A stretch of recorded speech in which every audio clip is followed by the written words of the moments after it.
वालेकुम स्टूडेंट्स। अॼु को टॉपिक है मैटर एंड इट्स स्टेट्स, मादो ऐं उन जो हालतूं।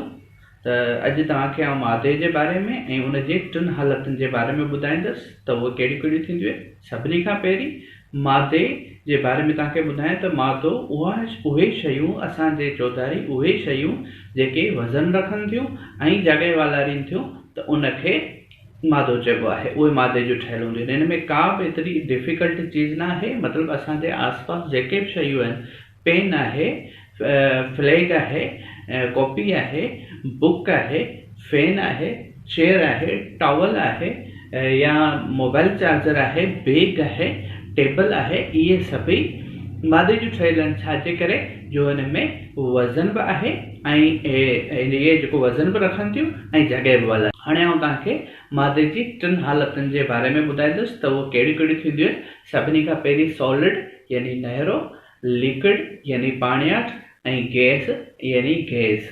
इहे टे हिन जूं सूरतूं थियनि थियूं मादे जूं। ऐं इन में तव्हांखे ॿुधायां त सॉलिड जेके उहे चीज़ूं जेके नहरियूं चीज़ूं हुजनि, बिल्कुलु नहरियूं हुजनि, उनखे सॉलिड चइबो आहे। मिसाल तौर ते पेन, कॉपी, चेयर या मोबाइल चार्जर, इहे सभु सॉलिड चीज़ूं थियनि थियूं। हिन नहरियूं यानी नहरियूं चीज़ूं थियनि थियूं। कीअं नहरियूं चीज़ थियनि थियूं तव्हांखे ॿुधायां त फॉर एग्ज़ाम्पल हीअ पेन आहे त हीअ पेन जेके आहे सो सॉलिड आहे। हाणे हिन जा जेके मॉलिक्यूल्स आहिनि उहे तमामु ज़्यादा पाण में ॻंढियल आहिनि, पाण में बिल्कुलु उन्हनि जा ॻंढियल आहिनि। इन जे करे हिन खे डेफिनेट शेप बि आहे ऐं हिन जो डेफिनेट वॉल्यूम बि आहे। इन जो जेको तव्हां ॾिसंदा त हीअ जेकॾहिं असां फर्श ते उछलाईंदासीं त इहे उते ई पयल हूंदी। हिन में का बि फ़र्क़ु न हिन जे शेप में न ई हिन जे वॉल्यूम में फ़र्क़ु पवंदो। छाजे करे हिन जा जेके सॉलिड जेके चीज़ूं आहिनि उन जा जेके मॉलिक्यूल्स हूंदा आहिनि उहे ॻंढियल हूंदा आहिनि। पर हिन जे मुक़ाबले में जेके लिक्विड हूंदा आहिनि उन जा लिक्विड फॉर्म जूं चीज़ूं कहिड़ियूं आहिनि। सभिनी खां पहिरीं तव्हांखे उन जा एग्ज़ाम्पल ॿुधायां, जीअं water, milk, oil, kerosene oil, इहे सभई लिक्विड फॉर्म जूं चीज़ूं आहिनि। या हनी या पेट्रोल, इहे सभु लिक्विड फॉर्म जा मैटर जो लिक्विड फॉर्म आहे। हिन जा जेके मॉलिक्यूल हूंदा आहिनि उहे अलॻि अलॻि हूंदा आहिनि। एतिरा ॻंढियल त हूंदा आहिनि पर एतिरा न ॻंढियल हूंदा आहिनि जेतिरा सॉलिड चीज़ूं पाण में ॻंढियल हूंदियूं आहिनि। त हिन जो डेफिनेट शेप न हूंदो आहे, सिर्फ़ु ऐं सिर्फ़ु डेफिनेट वॉल्यूम हूंदो आहे। ऐं हिनखे जेकॾहिं इहा ई हुनजी वजह आहे छा करे जब मॉलिक्यूल्स अलॻि अलॻि थियनि था। जेकॾहिं तव्हां लिक्विड वारी चीज़ को वाटर या मिल्क तव्हां जेकॾहिं फर्श ते हरींदा त उन जा मॉलिक्यूल्स अलॻि अलॻि थी वेंदा। पर सॉलिड जेकी चीज़ूं आहिनि उन्हनि जो जेकॾहिं तव्हां किथे बि रखंदा त हुन जा मॉलिक्यूल्स पाण में ॻंढियल हूंदा, उहे अलॻि अलॻि न थींदा। ऐं जेको लिक्विड फॉर्म जी जेको चीज़ूं आहिनि उनजो डेफिनेट शेप न हूंदो आहे, सिर्फ़ु ऐं सिर्फ़ु उनजो डेफिनेट वॉल्यूम हूंदो आहे। कहिड़े तरीक़े सां शेप न हूंदो आहे, मिसाल तौर ते जेके जीअं पाणी आहे या खीर आहे, मिल्क आहे, उनजी का बि शक्ल न हूंदी आहे, उनजी का बि सूरत न हूंदी आहे। जेकॾहिं तव्हां उहो गिलास में विझंदा त तव्हांखे गिलास जो उहो शेप ॾींदो। जेकॾहिं तव्हां हुनखे ॿिए कंहिं बर्तन में विझंदा या ॿिए कंहिं थांव में विझंदा त तव्हांखे उन ई थांव बर्तन जो उहो शेप ॾींदो। उनजो पंहिंजो शेप न आहे पर वॉल्यूम उनजो पंहिंजो आहे। मिसाल तौर ते जेकॾहिं तव्हां 1 लीटर मिल्क वठो था त उहो तव्हांखे उहो जेको लीटर मिल्क जेकॾहिं तव्हां ॿिए बर्तन में विझणु चाहियो त जेको बर्तन जेकॾहिं 1 लीटर खां घटि आहे त उहो उन में पवंदो ऐं उन खां बची पवंदो। पर जेकॾहिं उहो जेको बर्तन तव्हांजो 1 लीटर उनजी कैपेसिटी जेकी आहे 1 लीटर खां वधीक आहे या 1 लीटर आहे त उन में त इज़ीली 1 लीटर मिल्क अची वेंदो। पर जेकॾहिं हुनजी कैपेसिटी 1 लीटर खां घटि आहे त उन में मिल्क जेको आहे तव्हांजो 1 लीटर न अची सघंदो, जेको ईंदो ऐं ॿियो वरी बची पवंदो। इन मां असांखे ख़बर पई त लिक्विड फॉर्म जो डेफिनेट वॉल्यूम आहे, हुनजो जेको वॉल्यूम आहे ओतिरो ईंदो, सिर्फ़ु ऐं सिर्फ़ु हुनजो शेप कोन्हे।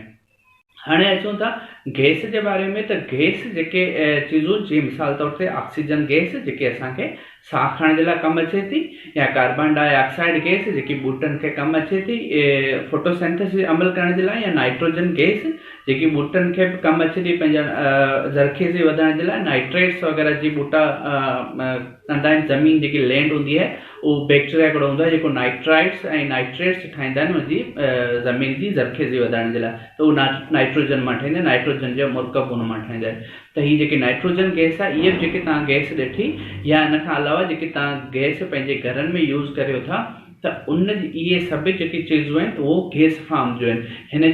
हिन जा जेके मालिक्यूल्स हूंदा आहिनि उहे तमामु अलॻि अलॻि हूंदा आहिनि। हाणे सॉलिड जा बिल्कुलु ॻंढियल हूंदा आहिनि ऐं लिक्विड जा अलॻि अलॻि हूंदा आहिनि, पर गैस जा बिल्कुलु अलॻि अलॻि हूंदा आहिनि। जेकॾहिं तव्हां रूम में जेकॾहिं तव्हां गैस का बि फॉर एग्ज़ाम्पल गैस तव्हां स्प्रे सां जेकॾहिं तव्हां हुनखे स्प्रे कंदा गैस जो, त पोइ उहो बिल्कुलु हुनजा जेके मालिक्यूल्स आहिनि उहे बिल्कुलु अलॻि अलॻि थींदा।